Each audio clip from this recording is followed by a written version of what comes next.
Ukraynanın müdafiə mövzularına həsr olunmuş Defense Express mediasının məlumatına görə, işğal altındakı Krımda nadir Pantsir S-1M hava hücumundan müdafiə sistemi görüntülənib.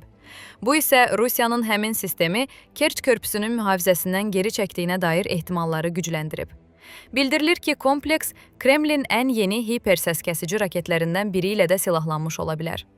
Onlayn yayılan kadrlarda modernləşdirilmiş Pantsir S-1M'in magistral yol boyunca hərəkət etdiyi və güya Yevpatoriya və ya Saki istiqamətinə getdiyi görünür.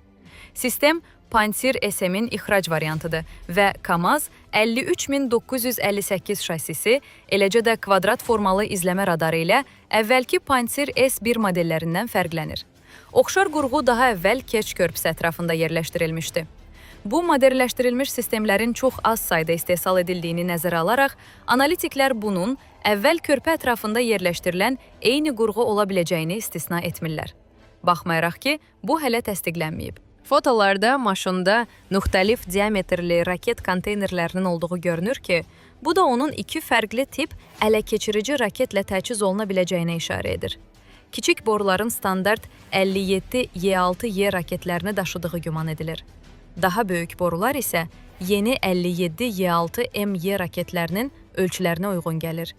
Bu raketlərin təxminən 1700 metr/saniyə, təqribən Mach 5 sürətə çatdığı, 30 km məsafəyə malik olduğu və birbaşa zərbə yönləndirmə metodundan istifadə etdiyi bildirilir.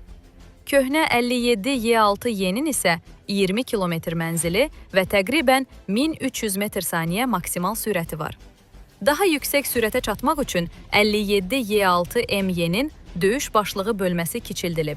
Start mühərriki isə əhəmiyyətli dərəcədə böyüdülüb. Nəticədə hər iki raketin ümumi uzunluğu demək olar eyni qalsa da, yeni raket üçün daha enli buraxılış borusu tələb olunur.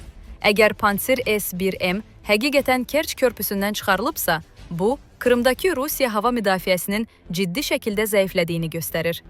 Təkrar dron hücumları və müxtəlif hava hücumundan müdafiə sistemlərinin itirilməsindən sonra, Rusiya qüvvələri ən müasir texnikalarının bir hissəsini yenidən bölüşdürməyə məcbur ola bilər. Hətta bunun ən güclü qorunan obyektlərdən birinin müdafiəsini zəiflətməsi bahasına olsa belə. Pantsir S-1M həmçinin TKB-1055 dron əleyhinə raketdən istifadə üçün nəzərdə tutulub. Lakin görünür, istehsal dayanıb. Buna görə də bu raketlər indiyə qədər Rusiya buraxıcılarında müşahidə edilməyib. Bundan əvvəl Ukrayna Təhlükəsizlik Xidmətinin rəhbəri Vasil Malyuk Rusiyanın hava müdafiəsinin vəziyyəti barədə yeni məlumatlar açıqlamışdı. O bildirib ki, 2025-ci ilin əvvəlindən bəri bütün Pantsir S-1 sistemlərinin demək olar 48%-i məhv edilib.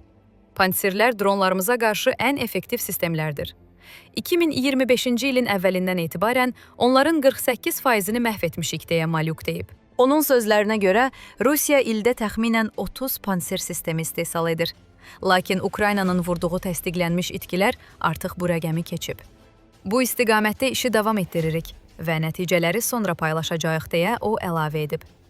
Pantsir S-1 qısa mənzilli və orta mənzilli hava hücumundan müdafiə sistemi olub. Dronlar, helikopterlər, alçaqdan uçan təyyarələr və qanadlı raketlər daxil olmaqla geniş spektrdə hava hədəflərini vurmaq üçün nəzərdə tutulub. Sistem 2-30 mm-lik avtomat topunu və 12 ədəd atışa hazır 57E6 zenit raketini birləşdirir və 20 km radiusda, 15 km yüksəkliyədək bir neçə hədəfi eyni vaxtda izləyib məhv etməyə imkan verən radar optik nişangah kompleksi ilə təchiz olunub.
Son məlumatlara görə Dağıstanın Kaspiysk şəhərində Rusiyanın hərbi dəniz donanması üçün torpedolar və dizel mühərrikləri istehsal edən əsas müdafiə müəssisələrindən biri olan Dağ dizel zavodunun yaxınlığında bir neçə partlayış qeydə alınıb.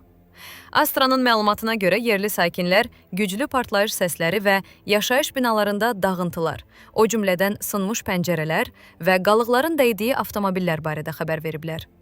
Partlayışlar Dağ dizel zavodunun ərazisi yaxınlığında baş versə də, müəssisənin birbaşa hədəf alınıb-alınmadığı rəsmi təsdiq edilməyib. Dağıstan Respublikasının başçısı Sergey Melikov hadisəni təsdiqləyərək dron hücumunun uğurla dəf edildiyini bildirib, lakin əlavə məlumat verməyib. O, yerli qurumların hadisəyə reaksiya verdiyini deyib və regionda zərbələr və ya hərbi obyektlər haqqında məlumat yaymağın qadağan olunduğunu xatırladıb. 1932-ci ildə yaradılan Dağ dizel zavodu həmçinin 182 saylı zavod kimi tanınır. Dağıstanın ən böyük hərbi sənaye müəssisələrindən biridir. Zavod dəniz silahları, o cümlədən torpedolar, dizel mühərrikləri, nasoslar və Rusiya hərbi dəniz donanması üçün köməkçi sistemlər istehsal edir. Sovet dövründə fabrik SSR-nin aparıcı torpedo istehsalçılarından biri idi. Bugün Dağ dizel dövlətə məxsus dəniz sualtı silahları Hidropribor korporasiyasının tərkibində fəaliyyət göstərir və Rusiyanın dəniz silah istehsalı zəncirinin əsas elementlərindən biri sayılır. 2018-ci ildə Rusiya mediası məlumat vermişdi ki, zavod Müdafiə Nazirliyi ilə 73 ədəd UET-1 torpedosunun tədarükü üçün 72 milyon dollarlıq müqavilə bağlayıb. Zavodda istehsal olunan bəzi torpedolar Rusiyanın arsenalındakı ən müasir silahlar hesab olunur. 2022-ci ilin aprelindən Dağ dizel Ukraynaya qarşı hərbi təcavüzə dəstək verdiyinə görə ABŞ sanksiyalar altındadır.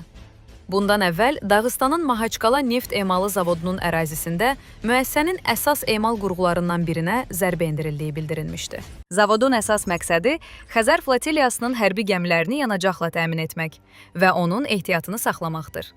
Zavodun illik emal gücü 1 milyon tona qədərdir. Zərərin miqyası dəqiqləşdirilir. Ukrayna Silahlı Qüvvələrinin baş qərargahı bildirib, müdafiə qüvvələri Rusiya təcavüzkarının hərbi və iqtisadi potensialını sarsıtmaq və Rusiyanı silahlı təcavüzü dayandırmağa məcbur etmək üçün bütün tədbirləri görməyə davam edir. Dağıstanın Ukrayna sərhədindən məsafəsi 0 kilometrdir, təxminən 500 kilometrdir. Rusiyalı hərbi ekspert, şərəfli sınaq pilotu, general-mayor Vladimir Popov ehtimal edib ki, Ukrayna qüvvələri Dağıstana zərbələr endirmək üçün Xəzər dənizindən istifadə edə bilər və bunu adi balıqçılıq və ya turist səfərləri kimi göstərməklə gizlədə bilərlər. O qeyd edib ki, belə əməliyyatlarda xarici mütəxəssislər də iştirak edə bilər və məqsəd maksimum taktiki üstünlük əldə etməkdir. Popovun izahına görə dronlar Xəzərdə mülki örtük altında fəaliyyət göstərən gəmilərdən buraxıla bilər. Onun fikrincə, orta mənzilli pilotsuz uçuş aparatları əvvəlcədən proqramlaşdırıla və həm dəniz platformalarından, həm də sahildən 10,30 kilometr içəridəki mövqelərdən idarə oluna bilər. O bildirib ki, belə hücumların məqsədi regionda gərginliyi artırmaqdır və Kiyev hərbi obyektlərə zərbələrin məhdud təsir göstərəcəyini yaxşı anlayır.